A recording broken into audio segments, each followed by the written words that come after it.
Unfortunately দেশের বাইরে ঘটে যাওয়া ঘটনা এবারই প্রথম নয়, এর জন্য একটা শেষ হয়। আফগানিস্তান বানানটা খেয়াল করেছেন? শেষ হয়, এইটা হচ্ছে সঠিক বানান। ফিল্মের ট্রেইলারের ওপেনিংয়ে এই এত বড় একটা ভুল। আমাদের দেশের ছবিগুলো হয় না। আপনার যত টাকাই থাকুক না কেন আর যতই বলেন না কেন যে আমি 100 কোটি আর 200 কোটি টাকা খরচ করে আন্তর্জাতিক মানের ছবি বানাচ্ছি, ভাই হয় না, এগুলো হয় না।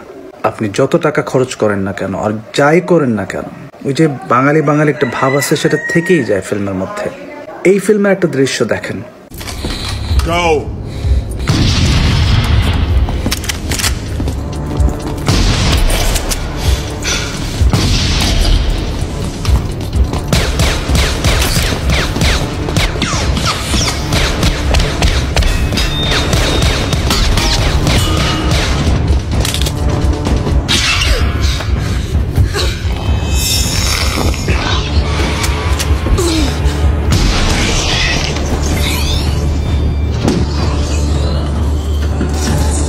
এটা হচ্ছে আজ থেকে 25-30 বছর আগের বানানো, আমাদের দেশের এখনকার কোটি কোটি টাকা খরচ করা কোনো প্রোডাকশন আজ থেকে 25-30 বছর আগের হলিউডের এই ফিল্মের কাছে ধারে কাছেও কি যেতে পারবে?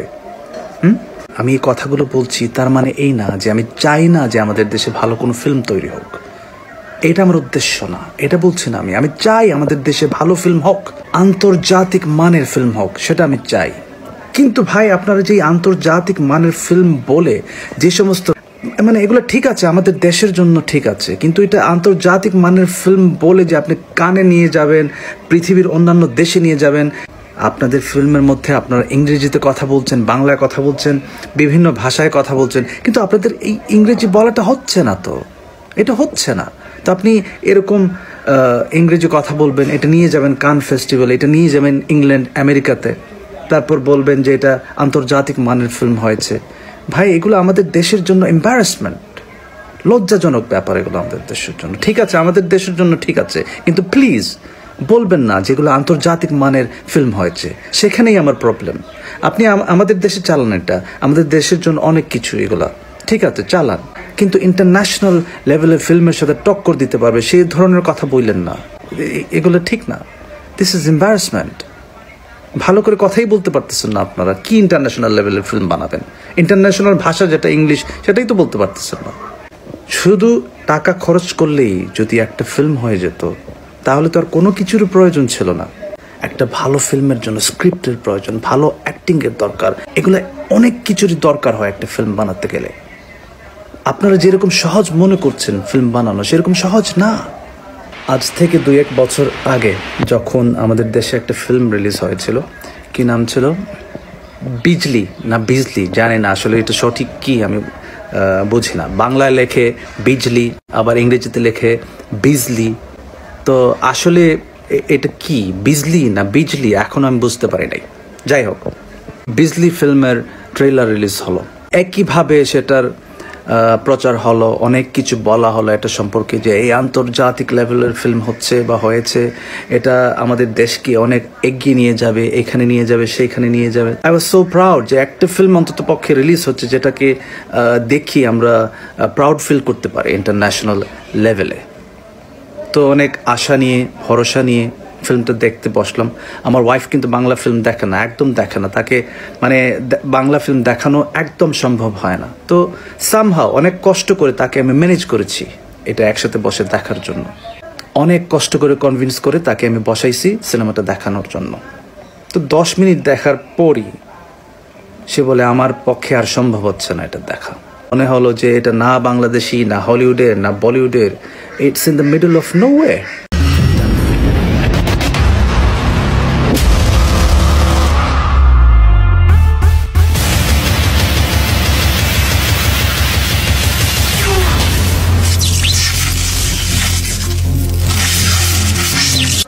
মানে বাংলাদেশের ফিল্মের মধ্যে একটা হলিউড বলিউডের ফ্লেভার দেওয়ার চেষ্টা হয়েছে, কিন্তু ইট ওয়াজন্ট সাকসেসফুল। না হয়েছে বাংলাদেশি, না হয়েছে বলিউডের, না হয়েছে হলিউডের। আই মিন এই ধরনের কিছু দেখতে হলে তো আমরা ডাইরেক্টলি হলিউডের ফিল্ম দেখবো। বাংলাদেশে এই যে জিনিসটা আপনারা আবিষ্কার করেছেন, এগুলো তো হলিউডে অনেক বছর আগে হয়ে গেছে, এগুলো দেখে ফেলেছি। ইটস অল এই ইমিটেশন অফ হলিউড ফিল্ম।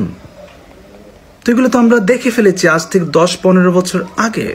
তো আবার নতুনভাবে বাংলা ভাষায় দেখার কি এটার মধ্যে? তাও যদি মনে করতাম যে আপনারা এটাকে ভালো করে রিমেক করতে পেরেছেন, তাও তো সম্ভব হয়নি আপনাদের পক্ষে। এই ধরনের সুপার হিরো হিরোইনের ফিল্ম দেখতে হলে তো আমরা ডাইরেক্টলি হলিউডের ফিল্ম দেখবো, বাংলা ফিল্ম কেন দেখবো? আপনারা তো পারতেছেন না এগুলো করতে। পৃথিবীতে সবসময় শুভ শক্তির জয় হয়, অশুভ শক্তির পরাজয়, আর ভবিষ্যতেও তাই হবে। যেমন ধরেন আপনার একটা আইফোন আছে, আপনি আইফোনের নতুন ভার্সনটা আপডেট করলেন, আপগ্রেড করলেন, তখন কি আপনি ওই ভার্সনটার আগের ভার্সনে ডাউনগ্রেড করতে যাবেন? তো একইভাবে আমরা যখন একটা হলিউড বা বলিউডের ফিল্ম দেখি, তারপরে এটাকে বাংলায় কপি করা হয়, তো বাংলা ফিল্ম যেটা কপি করা হয় হলিউড বা বলিউডের ভার্সনটাকে, তো সেটাকে সেই ডাউনগ্রেডেড ভার্সনই মনে হয়। I don't think there's anything wrong with being inspired by such films. তবে আপনারা ওই ইন্সপিরেশন আর কনসেপ্টগুলোকে সঠিকভাবে কাজে লাগাতে পারছেন না। Take these inspirations, take these concepts and come up with something new. একটু ডিফারেন্ট ভাবে আপনারা কিছু বানানোর চেষ্টা করেন।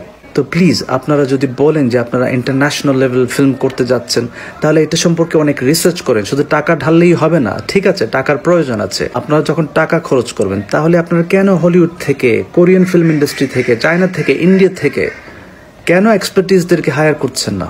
আপনারা নিজে নিজেই করে যাচ্ছেন। হ্যাঁ, তো ইরানে চলে গেলেন, টার্কিতে চলে গেলেন, আফগানিস্তানে চলে গেলেন, এখানে সেখানে গেলেন, তো কি ফিল্ম হয়ে যাবে? সঙ্গে তো আপনার নিজের ব্রেন যাচ্ছে ভাই। ইরানের ডাইরেক্টর আমাদের বাংলা ভাষা সম্পর্কে কি বোঝে? আই এম নট ব্লেমিং হিম, হয়তো আপনি ওকে বোঝাতে পারেন নাই।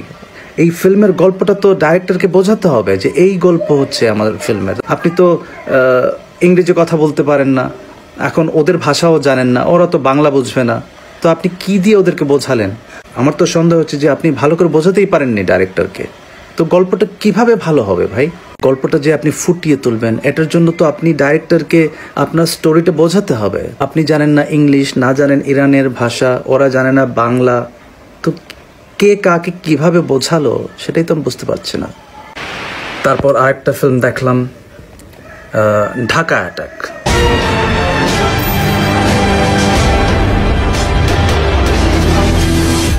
আমার এই পিস্তল দিয়ে যদি কেউ খুন হয়, তাহলে তার দায়ভার কার? আমার। আর তোর চুরি করা গাড়িতে যদি কেউ খুন হয়, সেই দায়ভার তোর। এই 11 খুনের আসামি এখন তুই। আজ শহরটা কিছুক্ষণের জন্য থেমে থাকবে, কোনো অশুভ শক্তিকে থামানোর জন্য।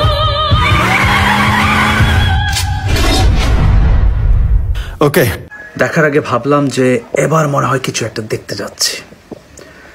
দেখার পর মানে ওই একই অবস্থা, মানে মোটামুটি খারাপ হয় নাই ঢাকা অ্যাটাক, যদিও এটার মধ্যে অনেক কিছু ছিল যেগুলো আমি মনে করি টিপিক্যাল ছিল।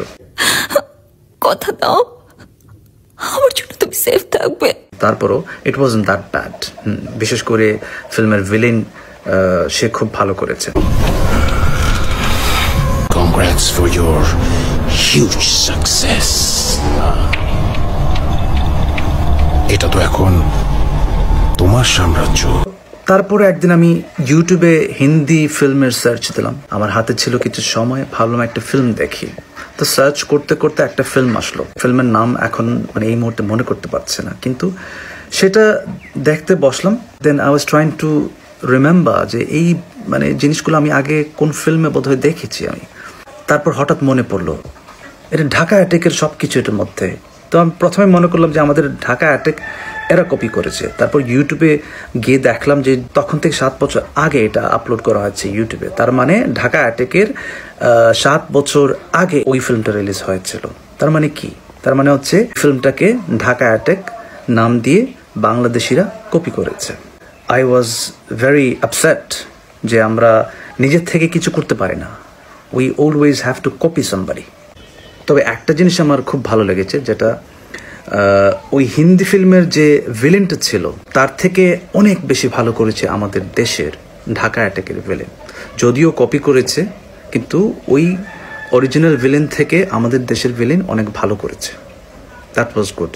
Anyway, I wish all the best to our Bangladeshi film industry and I hope everything becomes good.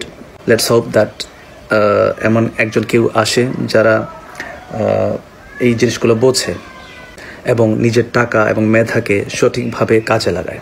আমাদের ফিল্মগুলোকে আরেকটু সিভিলাইজড করতে হবে, অশ্লীলতা বাদ দিতে হবে, আমাদেরকে আরেকটু স্মার্ট হতে হবে। তবে স্মার্ট হওয়া মানে না যে আপনি আপনার কাপড় চোপড় খুলে আপনি উলঙ্গ হয়ে যাবেন, ন্যাংটা হয়ে যাবেন। এটা স্মার্টনেস না। আপনার উলঙ্গ বা ন্যাংটা শরীরে আমরা দেখতে চাই না। আমরা দেখতে চাই মেধা, আমরা দেখতে চাই talent in a positive and civilized way. Kissing sin, bedroom sin, ন্যাংটা sin, এগুলা হলিউডে অনেক আগে দেখেছি। এখন হলিউডও এগুলা বাদ দিয়েছে। Let's not import all that into our country in order to show our smartness. This is not smartness at all. This is vulgar. This is filthiness. Let's be clean. Let's bring our talent in a nice way.